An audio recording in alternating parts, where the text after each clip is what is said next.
waterfall is so cool.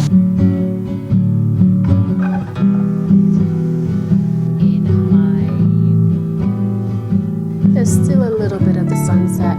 You see those colours? Good morning. It is Nakasendo trail hike day. Today we're going to be hiking from a small Edo era village called Tsumago-Juku to another small Edo era village called Magome-Juku. The Nakasendo trail is part of an ancient samurai route that used to connect Tokyo and Kyoto, so it's going to be really fun. And then I'm staying the night in Magome-Juku. Okay, quick history lesson. The Nakasendo Trail was one of Japan's main highways during the Edo period. Its name means Central Mountain Road, and it ran through the mountainous interior of Honshu, connecting Edo, now Tokyo, with Kyoto. The trail was created by the Tokugawa shogunate as part of the national road system to govern and unify Japan. The Nakasendo was also used by merchants, pilgrims, and ordinary travelers. Along the route were post towns that provided food, lodging, and supplies. I hiked the trail from Tsumago-Juku to Magome-Juku, walking the same path once traveled by officials and literal samurai more than 300 years ago. So I've just arrived in Tsumago-Juku, which is the first town that I'm starting in on my hike of the Nakasendo Trail. Behind me actually leads to Tokyo, and ahead of me leads to Kyoto, which is the direction I'm walking in. This town is absolutely stunning, and I've got my little group in front of me, and it's just so peaceful, and there's barely anyone here, which I feel like is going to be the vibe this whole kind of section of the trip, just because it is the off season. So now the hike truly begins. Here we have the old Japanese markers and the new one that shows that we've just come from Tsumago-Juku and now heading to Magome-Juku.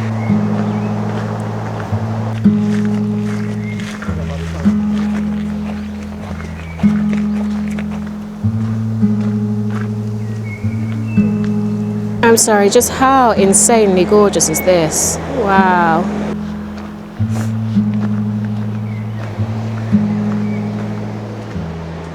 So this building here, Haneya, is actually a guest house that's been running for over 300 years. I don't have the time to stay here tonight or this trip, and I'm already booked in for a guest house in Magome, but that's definitely an idea for next time. Another cool quick stop. Over here is a guest house, and on the guest house is something very cool. So if you guys can see, the sun is in a bit of an awkward place to properly film this, but hanging from the guest house they have a preserved, I forgot the name of it, but essentially what the servants would use to carry their masters on when they were traveling down this path. And then they also have an old preserved water bottle. I will say there are clearly pros and cons of being on a tour, but one massive pro that I've already noticed is having a guide point out all these things to you that you would never usually notice, especially the historical side of things is very good. So like I said, this trail is in bear country, which means all over the trail there are these bear bells. So you ring these to let the bears know that you're coming.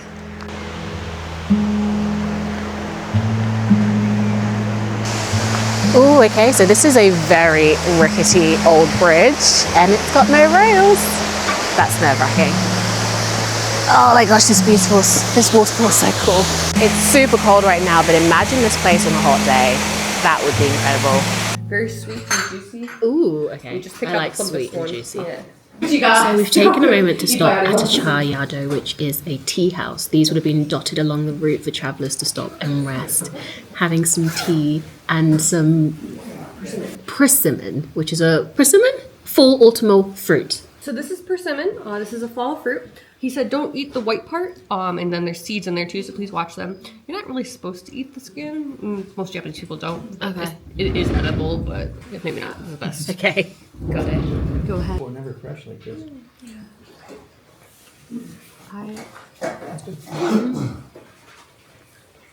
Like it? It's good, yeah. There's less than 1 kilometer until reaching Magome-Juku, so very nearly there. But there are some insane views right now of the mountain ranges.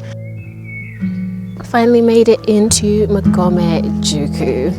Made it!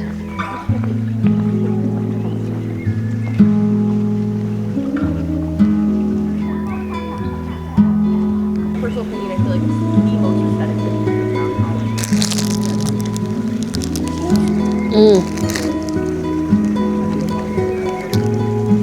It's really good. This is just a steamed bun with like the filling inside.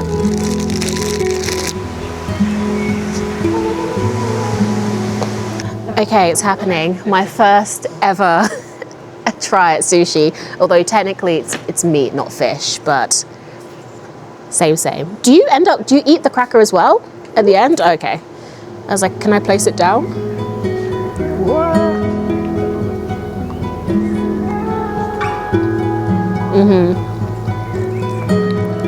Okay, that's good. I'm gonna have any room for dinner after this. I'm gonna say about the same. Some people are like, Okay, so the rest of the tour group has now just left. So I'm just getting my bags on and then gonna head up and check into my hotel and then have a walk around, hopefully whilst the sun's setting, because I think it's gonna be an epic sunset.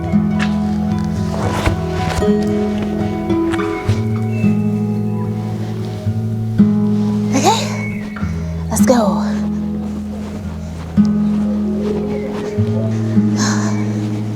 I've just arrived at my guest house and it's absolutely lovely. I did catch the sunset from my room, but it's a little bit too dark now to see the view, so I'll probably show you the view in the morning, but I'll insert some clips of what the sunset looked like. And just go chill. I've got an hour until dinner. It does look like they've actually given me clothes to wear, which I'm very excited to put on, but there's no point in putting them on now because I'll have to change out of them for dinner again. So we'll go for dinner in an hour and then come back and settle in. There's still a little bit of the sunset lingering out there. So beautiful. Properly see those colors because it's stunning.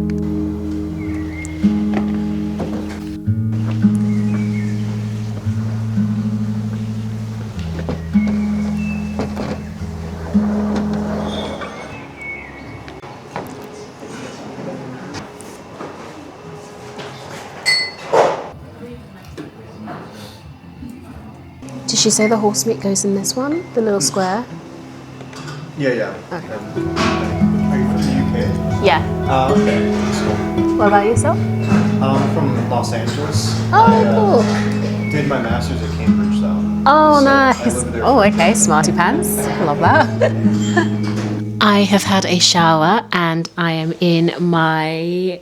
I actually need to figure out what the word for this is because I have learned it, but I forgot it. And they're provided by the guest house, but we do have to set up our own futon beds. So let's do that together and then let me chat to you guys about dinner because dinner was incredible. So firstly, I have to decide where I want it to go, and I think I want it to go right over here just because this is going to be an incredible view in the morning, and I think the sunrise is going to rise from this side, so I'll get to watch it. So they actually do have instructions on how to lay the futon there. So I've got out my like big mattress bit, I guess, and then in this cupboard of futons, I guess down there are the pillows, and then it looks like that over there is the quilt.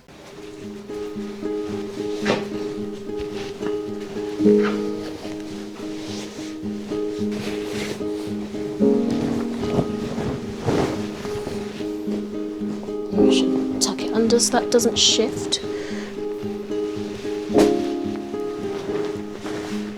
And then we have my futon laid. It would be light. See the moon. Good morning. I am currently watching the sunrise, although there isn't much of a sunrise right now. It's just like light behind the mountain, but it's so pretty and I can still see the moon.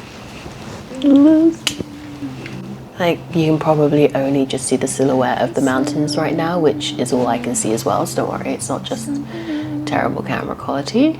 And then, I don't think I can see, up there's the moon. Let me zoom in so you can see it a bit better. There she is. Hopefully we'll start getting some colours soon, and a little bit more vibrancy. So today I'm heading to Osaka, although honestly, can't remember how I'm getting to Osaka. Like, I know I have to take a bus and a train, but I haven't looked at the bus times and I don't think they're that regular.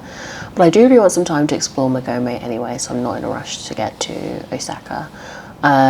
So I probably won't even start thinking about leaving until like 12, 1. But I think checkout here is 10. Breakfast is at 7:30, which is like in an hour. It is currently 6:45. So breakfast is in just less than an hour, and then I'll probably start getting ready, check out, and none of the shops and stuff on the streets open until 10 anyway, so then I'll head out. Yeah. It's just about time to head to breakfast, but first I wanted to show you something I forgot to show you guys yesterday. So whilst I was on the trail, when I was in Tsumago-Juku, I got this, it's like a, made out of very thin wood card, where they put a stamp of Sagome-Juku, which I'm pretty sure it's this one, and the date that I started the hike. And then when I reached Magome-Juku, they stamped it again with the Magome-Juku stamp and the date that I had arrived, obviously, which was the same day because it's only like a 3-hour hike. But just a really nice, I guess, like memorabilia. So that's something to definitely consider if you're doing the hike. And it was like 300 yen, which is like nothing. So yeah, let's go to breakfast.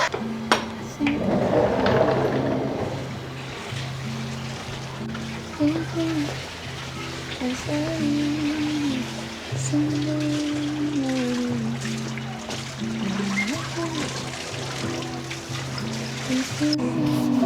morning. Thank you. Have something of my own. Oh wow, I don't think I'll be able to do that.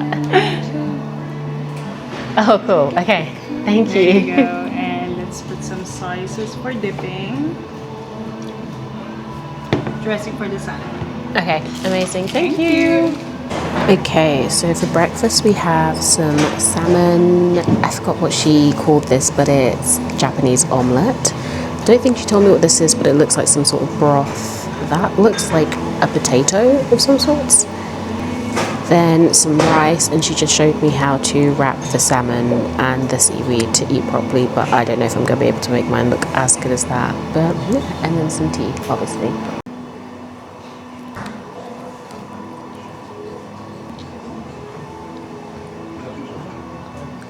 Everywhere is still closed right now. It is only, gosh, it's 8:42. I'm really up early. But checkout was actually at 9, so in like 15 minutes. So I just checked out, thought I'd take a walk around whilst there's still no one really around other than the other guests, of course. And then hopefully all the shops start to open soon, so that I can pop into some of them. I just went into a shop, bought a really cute like pestle and mortar for my older sister as her Christmas present, and then I also bought some postcards of the Nakasendo trail, which I really like. But I'm just gonna have a stroll around whilst it's still really quiet and peaceful, and I kind of want to be in the moment and stop vlogging and taking photos. So I think I'm going to end this part of the vlog here, but obviously heading to Osaka next, and then up into the mountains of Mount Koya to stay with monks, so there's more exciting things coming.